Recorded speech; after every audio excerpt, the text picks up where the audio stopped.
जादुई काली गाय। एक गांव में मुस्कान नामक एक लड़की रहती थी। वो अपने पिता और सौतेली माँ के साथ रहती थी। मुस्कान जब 4 साल की थी तो उसकी माँ एक लंबी बीमारी के चलते इस दुनिया से चली गई थी। मुस्कान की देखभाल के लिए उसके पिता रमेश ने दूसरी शादी कर ली थी। रमेश और उसकी दूसरी पत्नी सावित्री का एक 5 साल का लड़का भी था।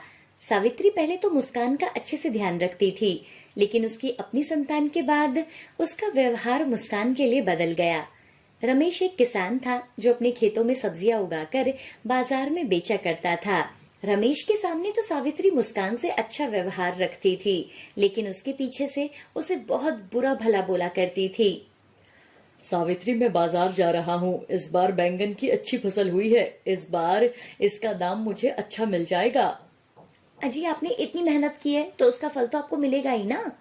अच्छा, आते हुए ना मैं मुस्कान और गोलू के लिए कुछ कपड़े ले आऊंगा। अरे नहीं जी, मुस्कान के पास तो पहले से ही बहुत सारे कपड़े हैं। अगर आपको कपड़े लेकर ही आने हैं ना तो गोलू के लिए लेकर आ जाना। अच्छा ठीक है, मैं अभी चलता हूँ। रमेश के जाने के बाद सावित्री मुस्कान से घर का सारा काम करवाने लगती है। अरे ओ महारानी, चल बाहर जाकर सभी कपड़े धो। जी माँ जी, मैं भी कपड़े जाकर धोती हूँ। और जल्दी से ना इसके बाद बर्तन भी धोने हैं। पूरा दिन कपड़ों में मत निकाल देना। तेरे बापू के आने से पहले मुझे घर का सारा काम खत्म चाहिए, समझी ना। जी माँ जी। और मुस्कान घर के बाहर कपड़े धोने चली जाती है। जब मुस्कान कपड़े धो रही थी तब उसके पास एक काले रंग की गाय आती है। वो मुस्कान को देखकर रंभाने लगती है। अरे गौ माता, क्या तुम्हें पानी पीना है? वो गाय अपना सर हिलाती है। अच्छा ठीक है, मैं तुम्हें अभी पानी पिलाती हूँ। मुस्कान एक छोटी बाल्टी पानी की उठाकर लाती है और गाय के सामने रख देती है। गाय बाल्टी से पानी पीने लगती है और जब मुस्कान ये देखती है कि गाय की प्यास बुझने वाली है तो वो सोचती है कि वो उसको रोटी भी खिलाए। और मुस्कान घर के अंदर जाकर रसोई से 2 रोटी लेकर आती है और उस गाय को खिला देती है। तभी वहां सावित्री आ जाती है और मुस्कान को जोर से चांटा लगाती है और एक डंडे से गाय को भी मार मार कर भगा देती है। तेरी इतनी हिम्मत, किससे पूछकर तूने रसोई से रोटियां निकाली? हाँ, और इस गाय को खिलाने आ गई। अगली बार अगर तूने ऐसा किया ना तो मैं तेरी टांगे तोड़ दूंगी, समझी। मुस्कान को बुरा भला बोलकर सावित्री घर के अंदर वापस चली जाती है और मुस्कान रोते रोते कपड़े धोने लगती है। शाम को जब रमेश घर आता है तो वो सिर्फ गोलू के लिए ही कपड़े लेकर आता है। ये देखकर मुस्कान उसके पास जाती है। पापा, आप मेरे लिए कपड़े नहीं लाए? अरे बेटा, तुम्हारी माँ ने कहा था कि तुम्हारे पास पहले से ही बहुत सारे कपड़े हैं, इसलिए मैं तुम्हारे लिए नए कपड़े नहीं लेकर आया। सावित्री गुस्से से मुस्कान की तरफ देखती है और मुस्कान वहां से चली जाती है। अरे बच्चों को तो ना जी हमेशा कुछ ना कुछ नया ही चाहिए होता है। चलिए आप ये छोड़िए, आप मुझे ये बताइए कि बाजार में सब्जी का दाम कैसा मिला आपको? अरे सावित्री, इस बार तो ज्यादा बारिश होने के कारण ना बाजार में सब्जियां कम आ रही हैं, इसलिए मुझे बैंगन के बहुत अच्छे दाम मिल गए। ये तो बहुत अच्छी बात है जी। लेकिन अब सभी पौधे खराब हो चुके हैं। मुझे फिर से नए पौधे लगाने पड़ेंगे ताकि इस महीने फिर से बैंगन तैयार हो सके। मैं सुबह खेत की जुताई कर दूंगा, तुम जाकर बैंगन के नए पौधे वहां लगा देना। तब तक मैं बाजार में बाकी के बैंगन बेच आऊंगा। ठीक है जी, मैं ना मुस्कान के साथ नए पौधे लगा दूंगी। अगले दिन सुबह, ए मुस्कान, चल खेतों में जाकर बैंगन के पौधे लगा दे। देख, सभी पौधों को ना दूरी दूरी पर लगाना, समझी? और सबकी दूरी एक बराबर होनी चाहिए। लेकिन माँ, मैंने तो आज तक कभी भी पौधे नहीं लगाए। अरे 1 फुट गहरा गड्ढा करके उसमें पौधा लगा देना, समझी? लेकिन माँ। अच्छा ठीक है, तू एक काम कर, तू पौधे लेकर खेत में जा और वहां जाकर ना पौधे लगाने के लिए गड्ढे कर दे। मैं थोड़ी देर में आकर उसमें पौधे लगा दूंगी। ठीक है माँ, मैं चली जाती हूँ। मुस्कान टोकरी में पौधे रखकर उन्हें खेत में ले जाती है और वहां जाकर खड्डा करने लगती है। उम्मीद है कि माँ को मेरा काम पसंद आ जाए, वरना वो मुझे बहुत मारेगी। तभी वहां पर वही काली गाय आ जाती है और मुस्कान को देखकर वो रंभाने लगती है। अरे तुम यहाँ भी आ गई। देखो, तुम यहाँ से चली जाओ, वरना माँ आकर फिर से हम दोनों को मारेगी। वो काली गाय उसके खेत में आती है और अचानक सभी पौधे उन खड्डों में लग जाते हैं। अरे, ये तुमने कैसे किया? लगता है तुम्हें तो जादू आता है। गाय अपना सर हिलाने लगती है और वहां से चली जाती है। तभी वहां पर सावित्री आ जाती है। सावित्री सभी पौधों को लगा देख हैरान हो जाती है। अरे वाह, तूने तो बड़ी जल्दी ये सारे पौधे लगा दिए। चल अब घर चलते हैं, वहां भी बहुत काम पड़ा है। शाम को जब रमेश घर वापस आता है। सावित्री, वो बैंगन के पौधे खेत में लगा दिए हैं क्या? हाँ जी, आज तो ना मुझे सांस लेने की भी फुर्सत नहीं मिली। पहले घर का काम, फिर खेतों में काम और फिर बच्चों की देखभाल। हे भगवान, कब दिन निकल गया जी पता ही नहीं चला। मैं समझ सकता हूँ, पर कुछ समय की बात और है। जब मुस्कान थोड़ी और बड़ी हो जाएगी तो वो तुम्हारे साथ काम में हाथ बटा दिया करेगी। अगली सुबह रमेश मुस्कान को अपने साथ खेत में लेकर जाता है और वहां पानी देने लगता है। जब वो काम कर रहा होता है तभी वहां पर वो काली गाय आ जाती है। अरे, ये गाय कहाँ से आ गई यहाँ? मुस्कान उस गाय के पास जाती है और उसके सर को सहलाने लगती है। पापा, क्या हम इसे अपने साथ रख सकते हैं? नहीं बेटा, ये ना जाने किसकी गाय होगी और इसका मालिक इसको ढूंढ रहा होगा। नहीं पापा, ये गाय बहुत दिन से हमारे घर के पास घूमती रहती है। इसका कोई मालिक नहीं है। अच्छा ठीक है, हम इसे अपने साथ ले चलते हैं, लेकिन तुम्हें इसका ख्याल रखना होगा। हाँ पापा, मैं इसका बहुत अच्छे से ख्याल रखूंगी। और वो काली गाय को लेकर अपने घर आ जाते हैं। उस गाय के आने से सावित्री बहुत गुस्सा होती है। अजी, आप इस गाय को यहाँ पे क्यों लेकर आए हैं? पता नहीं ये कब दूध देगी, लेकिन इसे चारा भी तो रोज डालना पड़ेगा। मेरे पास ना घर के और भी बहुत काम होते हैं, ये सब मैं नहीं कर सकती। अरे कोई बात नहीं, उसे चारा मैं डाल दिया करूंगा, तुम उसकी चिंता मत करो।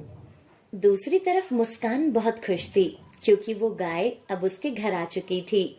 मुस्कान उसके पास खड़ी होकर उसे चारा खिलाती है। तभी उसके पास गोलू आता है। दीदी, ये गाय किसकी है? गोलू, ये मेरी गाय है और इसका नाम ना मैंने चंदा रखा है। मैं जैसा बोलती हूँ ये वैसे ही करती है। लेकिन इसका रंग काला क्यों है दीदी? आप सबकी तरह सफेद गाय क्यों नहीं लेकर आई?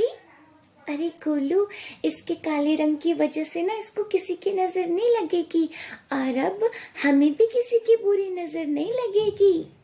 ये बातें पीछे खड़ी सावित्री सुन रही थी। अरे, तुम दोनों इस गाय के पास क्या कर रहे हो? चलो जल्दी से घर के अंदर चलो।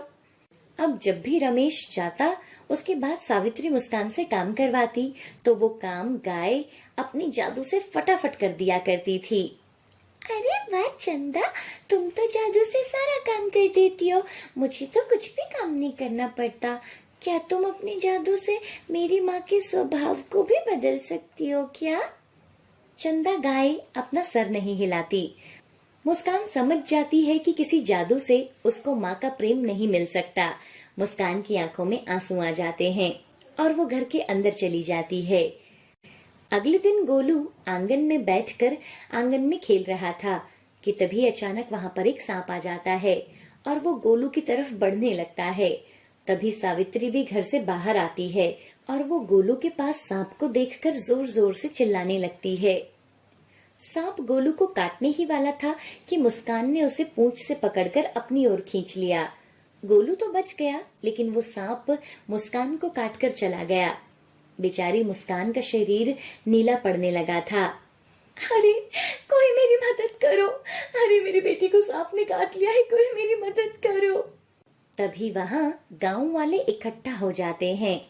मैं अभी डॉक्टर को बुलाकर लाता हूँ।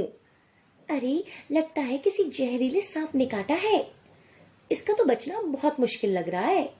सावित्री मुस्कान के पास फूट फूट कर रो रही थी। मुझे माफ कर दो बेटा, मैंने कभी तुझे माँ का प्यार नहीं दिया, लेकिन तूने हमेशा एक बेटी होने का फर्ज निभाया है। दूसरी तरफ चंदा गाय जोर जोर से रंभा रही थी और वो खूंटे को तोड़कर मुस्कान के पास आती है और जहाँ सांप ने काटा था वो वहाँ उसे काटने लगती है। देखते ही देखते मुस्कान का जहर उतरने लगता है और वो होश में आ जाती है। अरे मुस्कान, तुम ठीक हो मेरी बच्ची। भगवान का लाख लाख शुक्र है तुम ठीक हो गई।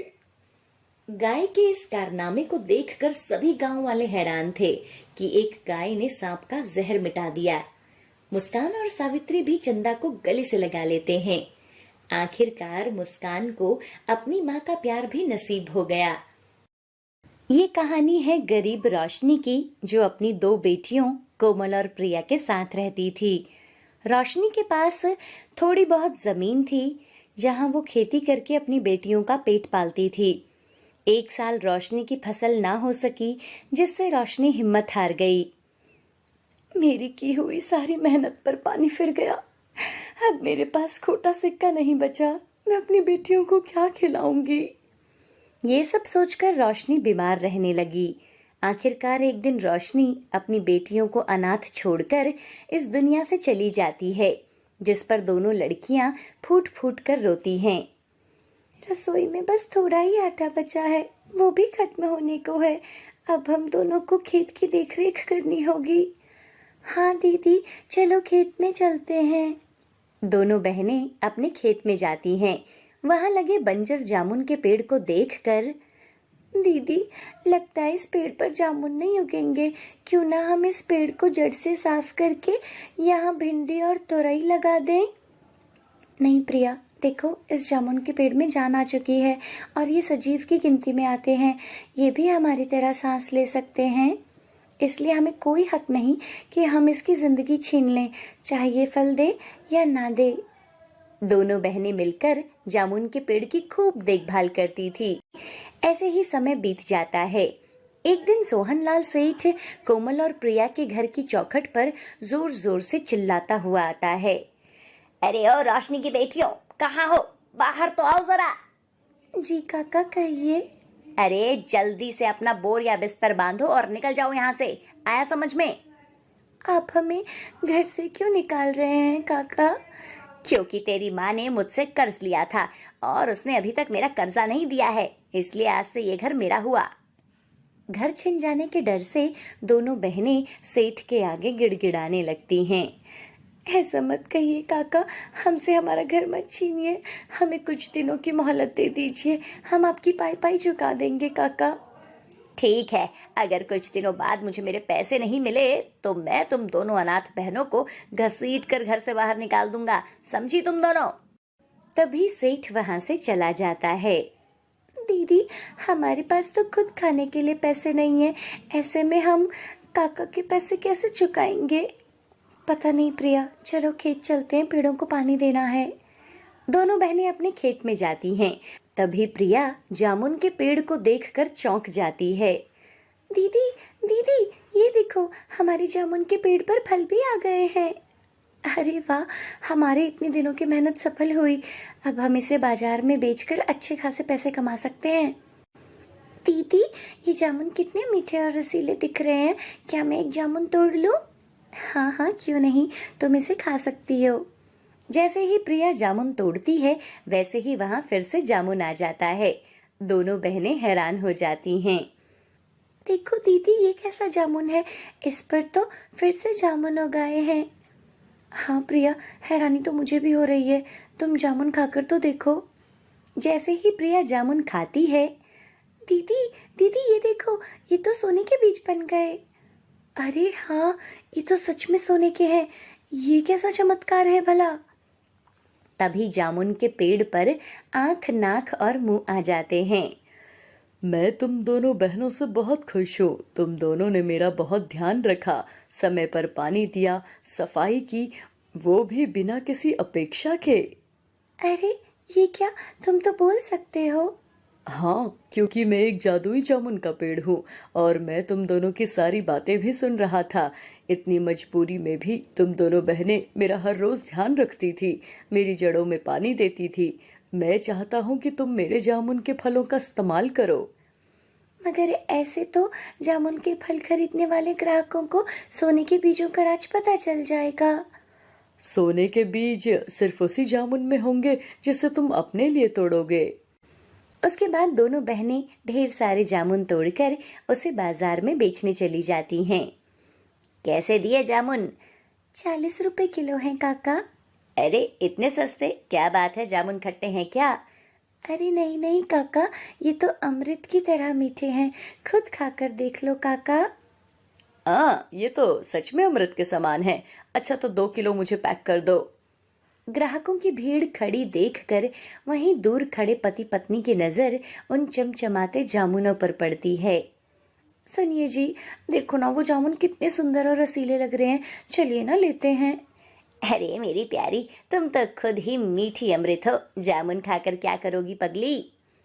अरे काका ले लीजिए ना, इतना मन है काकी का तो, हमारे जामुन भी सस्ते हैं। अच्छा चलो ठीक है, 1 किलो दे दो। ऐसे ही हर दिन दोनों बहनें जामुन तोड़कर बाजार में बेचा करती थी, जिससे उनके घर में छाई गरीबी पूरी तरह से मिट जाती है। तभी एक दिन सेठ उनके घर आता है। अरे ओ कोमल प्रिया, बाहर आओ, लाओ मेरे पैसे। ये लीजिए काका आपके पूरे पैसे, और फिर कभी हमारे घर मत आना। पैसे लेकर सेठ वहां से जाने का नाटक करता है और वो घर के पीछे छिप जाता है। वहीं दोनों बहनें जादुई जामुन के पास जाती हैं और सेठ उन दोनों का पीछा करते हुए जामुन के खेत में आ जाता है।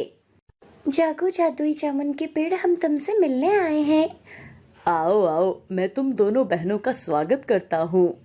जानते हो जादुई जामुन के पेड़, आज तुम्हारी मदद से हमने सेठ का सारा कर्जा चुका दिया, अब हमसे हमारा घर कोई नहीं छीनेगा। इस बात पर जादुई जामुन का पेड़ बहुत खुश होता है। तो फिर इस बात पर मुंह मीठा कर लो, ताजे रसीले जामुन खाओ। ऐसा कहते हुए पेड़ खूब सारे जामुन बरसाने लगता है। तभी एक पेड़ के पीछे छिपकर सेठ ये सब कुछ देख रहा होता है। तभी जामुन का पेड़ सेठ को अपने जादू से अपनी ओर खींच लेता है। अरे छोड़ दे मुझे, अरे ओ पेड़, मैं कहता हूँ मुझे छोड़ दे, अरे मुझे छोड़ दे वरना कुल्हाड़ी से तुझे काट दूंगा, और फिर इन दोनों अनाथ बहनों को भी नहीं छोड़ूंगा, छोड़ दे मुझे। इन बहनों को अनाथ समझने की गलती मत करना, वरना मैं खलबली मचा दूंगा, समझ में आया तुझे। ऐसा बोलकर जादुई जामुन का पेड़ सेठ को अच्छे से मजा चखाता है, जिसके बाद सेठ बिल्ली की तरह भाग जाता है और ये देखकर दोनों बहनें खिलखिलाकर हंस पड़ती हैं और खुशी खुशी अपनी जिंदगी बिताने लगती हैं। माधव नाम एक गरीब किसान के पास गाय थी। माधव को अपनी गाय अपनी संतान की भांति बहुत ही ज्यादा प्रिय थी। माधव सुबह शाम अपनी गाय को चारा पानी दिया करता था, लेकिन बदले में वो गाय माधव को बस थोड़ा सा ही दूध दिया करती थी, जिससे माधव के घर में 2 वक्त की चाय आराम से बन जाया करती थी। ऐसे ही एक दिन माधव की पत्नी माधव से कहती है, सुनिए जी, मैं ना काफी समय से आपसे कुछ बात करना चाह रही थी। हाँ बोलो, क्या बात है। जी मैं ना कह रही थी कि हमारी गाय ना अब हमारे काम की नहीं है, जितना हम इसको चारा पानी देते हैं ना उतना तो हमें ये दूध भी नहीं देती। तो तुम कहना क्या चाहती हो। जी मैं ये कह रही थी ना कि अब हम इस गाय को बेच देते हैं और इसकी जगह कोई नई गाय खरीद लेते हैं, कम से कम हमें जो उसको चारा पानी देना होता है हमें उसका कोई फायदा तो मिलेगा। ये तुम कैसी बातें कर रही हो पायल, ये मेरी गाय नहीं है बल्कि मेरी संतान है, और तुम मुझे अपनी संतान को बेचने के लिए बोल रही हो। देखिए जी, मैं जानती हूँ कि पशु ना जब घर में हो तो उससे लगाव हो ही जाता है, लेकिन अब इससे लगाव करने का कोई फायदा नहीं है। कल को अगर ये दूध देना बंद भी कर देगी ना पायल, तब भी मैं इसे नहीं बेचूंगा। ये छोटी सी थी जब मैं इसे अपने घर लेकर आया था, जब तक इसका जीवन है ये मेरे साथ ही रहेगी। इतना कहकर माधव वहां से चला जाता है और आंगन में बंधी हुई गाय माधव और पायल की सारी बातें सुनकर खुद से कहती है, मेरे मालिक मुझे कितना प्यार करते हैं, मैं उन्हें उनकी जरूरत मुताबिक दूध भी नहीं दे पाती हूँ, फिर भी वो मुझे बेचने को तैयार नहीं है। जैसे मालिक मेरे लिए वफादार है, वैसे ही मैं भी उनके लिए हमेशा वफादार रहूंगी। दिन गुजरते चले जाते हैं। माधव तो अपनी गाय का पूरा ख्याल रखता था, लेकिन पायल को अब घर में वो बंधी हुई गाय बिल्कुल अच्छी नहीं लग रही थी। माधव आगे पीछे होता तो पायल उस गाय को बुरा भला कहती। ऐसे ही एक दिन पायल खुद से कहती है, मेरे पति तो इस गाय को घर से निकालेंगे ही नहीं, अब मुझे ही कुछ करना पड़ेगा। इतना चारा खिलाना और पानी पिलाना बेकार ही जा रहा है इस गाय के ऊपर, मुझे तो एक फूटी आंख भी नहीं सुहाती। ये जाएगी तो कम से कम मैं एक नई गाय या भैंस तो लेकर आ पाऊंगी जो मुझे दूध देगी, और फिर उसका दूध निकालकर मैं बेचकर थोड़े पैसे कमा लूंगी। माधव के गांव में ही रहने वाला सुखिया नाम का एक आदमी था, जो माधव से बहुत ज्यादा चिढ़ता था। दरअसल माधव एक बहुत ही अच्छा आदमी था, जिस वजह से गरीब होने के बावजूद भी यदि माधव से गांव में कोई मदद मांगता तो वो उसे मना नहीं करता था। पूरे गांव में अमीर लोगों से भी ज्यादा इज्जत गरीब माधव की थी और यही चीज सुखिया को बिल्कुल अच्छी नहीं लगती थी। इसे इस बात की बहुत अच्छे से खबर थी कि माधव की पत्नी अपने घर में बंधी हुई गाय को बिल्कुल भी पसंद नहीं करती और वो कहीं ना कहीं उस गाय को अपने घर से निकालने की कोशिश कर रही है। तभी एक दिन जब माधव घर पर नहीं होता, तब सुखिया माधव के घर जाता है। अरे भाभी जी, कैसी हैं आप? मैं ठीक हूँ भाई साहब, आप बताइए कैसे आना हुआ? कुछ काम था क्या आपको? अरे काम तो कुछ नहीं था, मैं तो यहाँ आपके पास एक प्रस्ताव लेकर आया था। कैसा प्रस्ताव भाई साहब? अरे दरअसल बात ये है ना भाभी जी, मेरी जानकारी में कोई मुझसे गाय खरीदने की बात कर रहा था।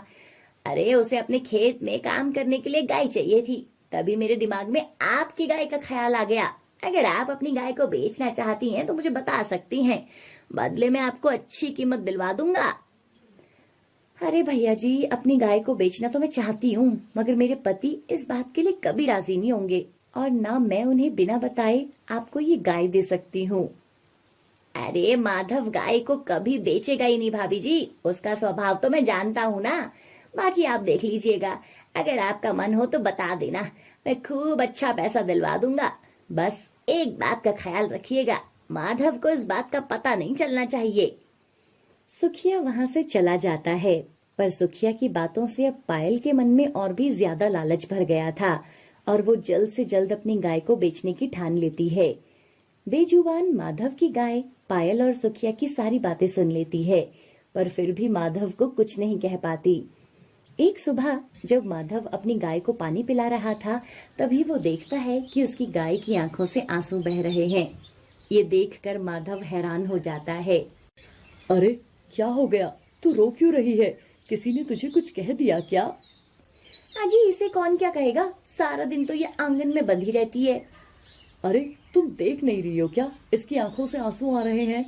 मेरी गाय को जरूर कोई तकलीफ हो रही है। आप ना बस बेकार की सोच रहे हो। अरे जानवरों की आंखों से आंसू आ जाते हैं, और वैसे भी इसे भला क्या तकलीफ होगी, इतना तो ख्याल रखते हैं आप इसका। पर फिर भी मेरा दिल नहीं मान रहा है। मेरा दिल कह रहा है कि कुछ ना कुछ ये कहना चाहती है मुझसे, पर कह नहीं पा रही। बस बस अब बहुत हो गया, इतना भी ज्यादा प्यार मत कीजिए अपनी गाय से। मैंने तुम्हें कितनी बार कहा है कि ये बस एक गाय नहीं है, ये मेरी संतान है, और अपनी संतान की आंखों से आंसू मैं नहीं देख सकता। मैं अभी जानवर के चिकित्सक को बुलाकर लेकर आता हूँ। इतना कहकर माधव वहां से चला जाता है और गांव में स्थित जानवरों के अस्पताल पहुंचता है, जहां से वो जानवरों के चिकित्सक को अपने साथ लेकर अपने घर पहुंचता है और अपनी गाय का चेकअप करवाता है।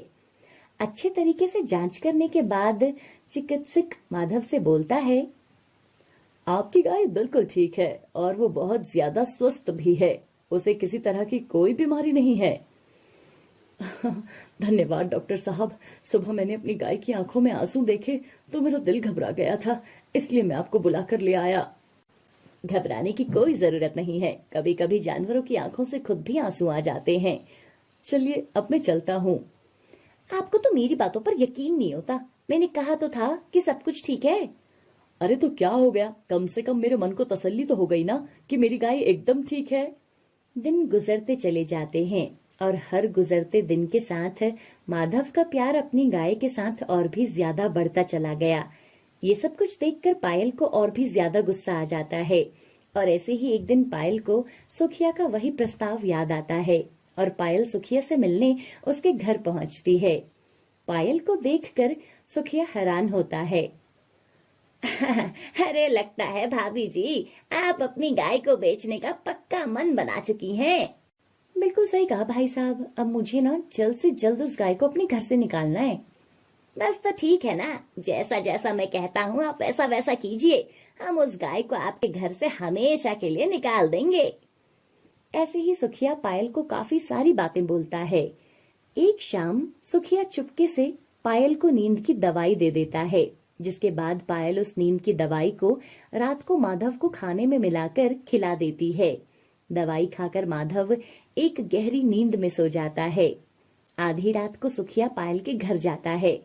पायल बड़ी ही सावधानी से खूंटे पर बंधी गाय की रस्सी खोलकर सुखिया के हाथों में दे देती है, जिसके बाद सुखिया पायल को बहुत सारे पैसे देता है और वहां से चला जाता है। अगली सुबह जब माधव उठता है तो वो अपने आंगन में अपनी गाय को ना देखकर विचलित हो जाता है और पायल से कहता है, पायल, पायल, मेरी गाय कहाँ है? जी मुझे क्या पता आपकी गाय कहाँ गई है, आप ही ने तो रात को उससे रस्सी से बांधा था। हाँ, रस्सी तो मैंने ही बांधी थी और अच्छे से बांधी थी, लेकिन मेरी गाय बिना बताए कहाँ चली गई? अजी वो ना गाय है, इंसान थोड़ी ना है जो आपको बताकर जाएगी, यहीं कहीं होगी, जाकर देख लीजिए। माधव गांव की गली गली में जाकर अपनी गाय को ढूंढने लगता है, लेकिन बेचारे को उसकी गाय नहीं मिलती। माधव बहुत ज्यादा परेशान हो जाता है और घर जाकर रोते रोते खुद से कहता है, न जाने मेरी गाय कहाँ चली गई। इतने वक्त से मैंने उसे इतना संभाल कर रखा हुआ था और इसे एक रात में वो बिना बताए पता नहीं कहाँ चली गई। पता नहीं किस हाल में होगी बेचारी। देखिए आप इतना मत रोइए, हो सकता है कि वो आपको खुद ही छोड़कर जाना चाहती हो, इसलिए मौका देखते ही चली गई हो। ऐसा नहीं हो सकता, मुझे मेरी गाय पर पूरा भरोसा है। आजकल इंसान का इंसान पर भरोसा नहीं है और आप एक जानवर पर भरोसा कर रहे हैं। अगर उसे ना घर वापस आना ही होगा तो वो आ जाएगी, आप रोना बंद कर दीजिए। अब अपने पति को ऐसे तकलीफ में देखकर पायल को थोड़ा बुरा तो लगता है, लेकिन जब उसे सुखिया द्वारा दिए हुए पैसों का ध्यान आता है तो वो सब कुछ भूल जाती है। दिन गुजरते चले जाते हैं। माधव की अपनी गाय को ढूंढने की तलाश जारी रहती है, लेकिन उसे अपनी गाय कहीं नहीं मिलती। दूसरी तरफ सुखिया माधव की गाय पर एक नया रंग कर देता है, ताकि किसी को भी माधव की गाय पहचान में ना आए। अब करूंगा मैं असली काम, अब माधव की गाय से ही मैं माधव को बर्बाद करूंगा। बहुत मसीहा बनता है ना गांव वालों का, अब पता चलेगा उसे ज्यादा मसीहा बनने का क्या नतीजा होता है। मैं कभी अपने मालिक का बुरा नहीं करूंगी, भले ही मेरे मालकिन मुझे पसंद ना करती हो, लेकिन फिर भी मैं माधव के लिए हमेशा वफादार रहूंगी। सुखिया मुझसे कुछ भी करवा ले, पर मैं माधव को नुकसान कभी नहीं पहुंचाऊंगी।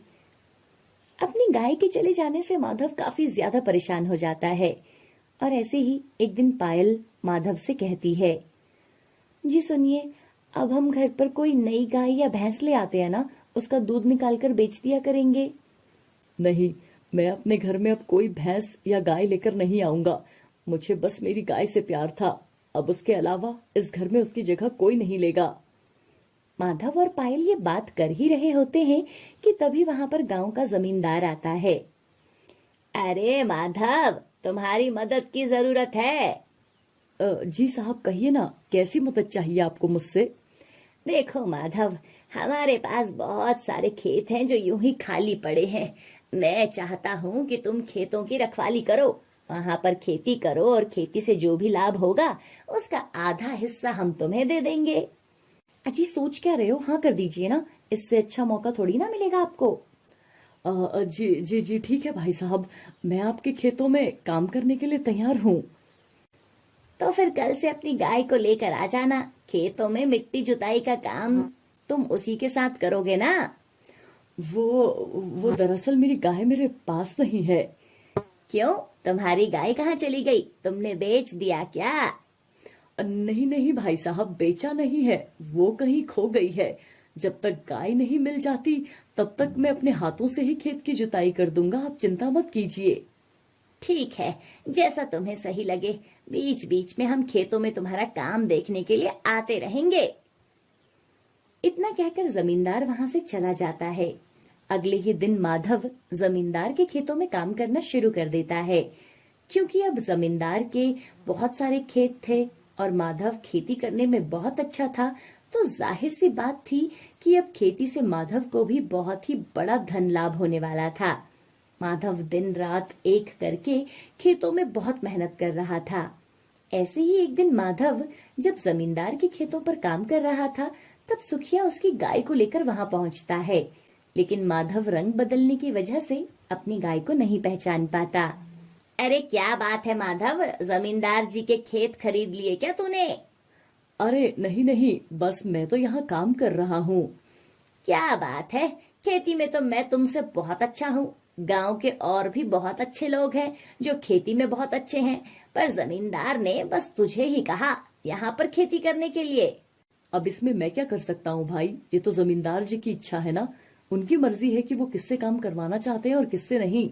सब जानता हूँ मैं, इस खेती से होने वाला लाभ इसे बहुत ज्यादा तरक्की देगा, लेकिन मैं तुम्हें ये सारा लाभ लेने नहीं दूंगा। वैसे भाई, ये गाय किसकी है? अरे ये तो मेरी गाय है, 2 दिन पहले ही खरीद कर लेकर आया हूँ।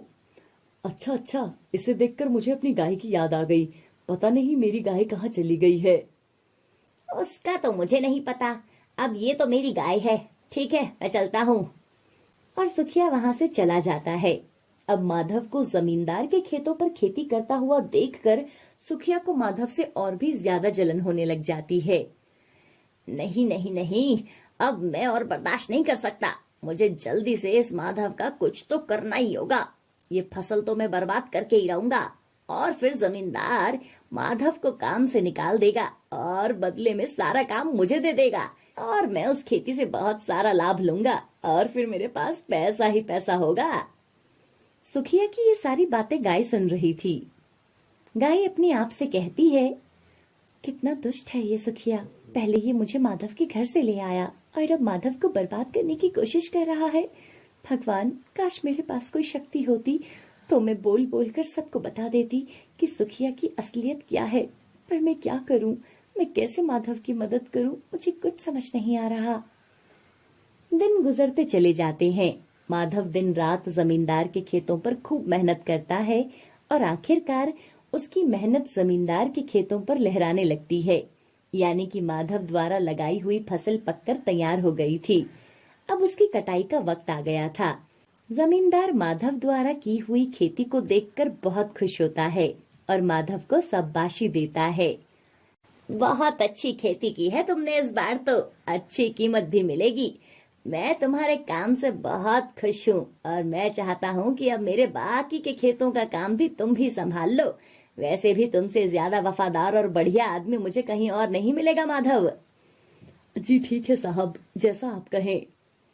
इतना कहकर जमींदार वहां से चला जाता है और दूसरी तरफ सुखिया, जो छुपकर माधव और जमींदार की सारी बातें सुन रहा था। वक्त आ गया है, अब मैं माधव की गाय के हाथों ही जमींदार के खेतों यानी कि माधव की मेहनत को बर्बाद कर दूंगा। अरे ये फसल तो आज रात में इतनी बुरी तरीके से खराब कर दूंगा ना कि जब सुबह जमींदार इस खेत की हालत देखेगा तो सारा का सारा गुस्सा माधव पर निकाल देगा, और फिर वो माधव को काम से भी निकाल देगा। और ऐसे में वहां पहुंचकर मैं माधव के हाथों से सारा काम छीनकर अपने नाम कर लूंगा। ऐसे ही उस रात सुखिया माधव की गाय को लेकर जमींदार के खेतों में जाता है और उस गाय पर बैठकर फसल को रौंदने की कोशिश करता है। लेकिन माधव की गाय जोर जोर से आवाज करने लगती है और खेतों पर चलने के लिए तैयार नहीं होती। सुखिया को गुस्सा आता है और वो अपने हाथ पर रखे हुए डंडे से माधव की गाय की बहुत पिटाई करता है। माधव की गाय बुरी तरीके से दर्द में करवह रही थी और वहां से वो भाग जाती है। सुखिया उस गाय को पकड़ने के लिए उसके पीछे पीछे भागता है और वो गाय भागकर माधव के घर पहुंच जाती है और जोर जोर से आवाज लगाने लगती है। तभी माधव और पायल घर से निकलकर बाहर आते हैं और माधव गाय को देखकर कहता है, अरे तुम तो सुखिया की गाय हो ना, इस वक्त तुम यहाँ क्या कर रही हो? गाय घर के भीतर जाती है जिस जगह माधव अपनी गाय को नहलाया करता था। उस जगह जाकर वो खड़ी हो जाती है जहाँ पहले से ही थोड़ा पानी भरा हुआ था। गाय उसमें बैठ जाती है जिस वजह से उस पर लगाया हुआ काला रंग उतरकर बहने लगता है। ये देखकर माधव हैरान हो जाता है। इसके बाद माधव एक के बाद एक बाल्टी भरकर उस गाय के ऊपर डालने लगता है और आखिरकार माधव को अपनी गाय की पहचान हो जाती है और वो उसे गले लगा लेता है। अरे तुम तो मेरी गाय हो ना, मैंने तुम्हें कहाँ कहाँ नहीं ढूंढा। तुम बिना बताए कहाँ चली गई थी और तुम्हारा ये हाल किसने किया है? गाय जोर जोर से अपना सिर हिलाने लगती है। क्या बात है, तुम कुछ बताना चाहती हो, कुछ कहना चाहती हो? क्या तुम्हारे साथ मैं कहीं चलूं? कोई परेशानी में है? माधव की ये बात सुनकर गाय अपना सर हाँ करके हिलाने लगती है, जिसके बाद माधव गाय को लेकर जमींदार के खेतों में पहुंचता है, जहां पर सुखिया हाथों में मशाल लिए फसल को आग लगाने ही वाला था कि तभी गाय जल्दी से भागकर जाती है और सुखिया पर वार करती है, जिससे सुखिया के हाथों से मशाल छूटकर जमीन पर गिर जाती है। ये सब तुम क्या कर रहे हो सुखिया? जानते हो कि फसल मैंने कितनी मेहनत से लगाई है और तुम इसे जलाने की कोशिश कर रहे हो? हाँ, जलाने की कोशिश कर रहा हूँ। और ये गाय तुम्हारे पास कहाँ से आ गई? इसका काला रंग कैसे उतर गया? इसका मतलब कि मेरी गाय पर काला रंग तुमने किया था? इतने दिनों से तुम मेरी गाय को लेकर घूम रहे थे और मुझे इस बात का पता भी नहीं था। सच सच बताओ सुखिया, पूरी बात क्या है? वरना मैं अभी के अभी जमींदार को बुलाकर तुम्हारी सारी हरकतें बता दूंगा। जमींदार के डर से सुखिया माधव को सारी बात बता देता है कि किस तरह उसने उसकी गाय को घर से निकाला और पायल ने उसमें उसका पूरा साथ दिया। गुस्से में बौखलाया हुआ माधव सुखिया और अपनी गाय के साथ अपने घर पहुंचता है, जहां पायल माधव का इंतजार कर रही थी। माधव पायल के गाल पर जोर से खींचकर एक तमाचा मारता है और उसे सारी बात बताता है। तुम्हें जरा भी शर्म नहीं आई ये सब करते हुए? अरे तुम्हें मैंने कितनी बार कहा था, ये गाय मेरे लिए मेरी संतान के बराबर है और तुमने मेरी संतान को चंद पैसों के लिए इस लालची आदमी को बेच दिया। मुझे माफ कर दीजिए जी, मुझसे बहुत बड़ी गलती हो गई। मैं लालच में आकर बहक गई थी। अरे कुछ तो सीखो इस बेजुबान गाय से। ये कितनी वफादार है, न जाने कितना कष्ट सहा होगा इसने सुखिया के हाथों, लेकिन फिर भी इसने जमींदार के खेतों को बर्बाद करने में सुखिया का साथ नहीं दिया। और तुम मेरी धर्म पत्नी हो, फिर भी मेरे साथ बेवफाई की। लेकिन इस गाय ने कष्ट सहने के बाद भी मेरे साथ वफादारी की। बोलो, क्या अभी भी इस गाय को प्रेम करना गलत है? माधव की ये बात सुनकर पायल का सर शर्म से झुक जाता है और सुखिया भी वहां से चला जाता है। और उस दिन के बाद फिर कभी भी माधव को या उसकी गाय को नुकसान पहुंचाने के बारे में नहीं सोचता। सारी घटना के बाद पायल भी गाय की वफादारी से भली भांति परिचित हो जाती है और अब माधव की तरह ही पायल भी गाय को अपनी संतान बराबर ही प्यार करने लगती है।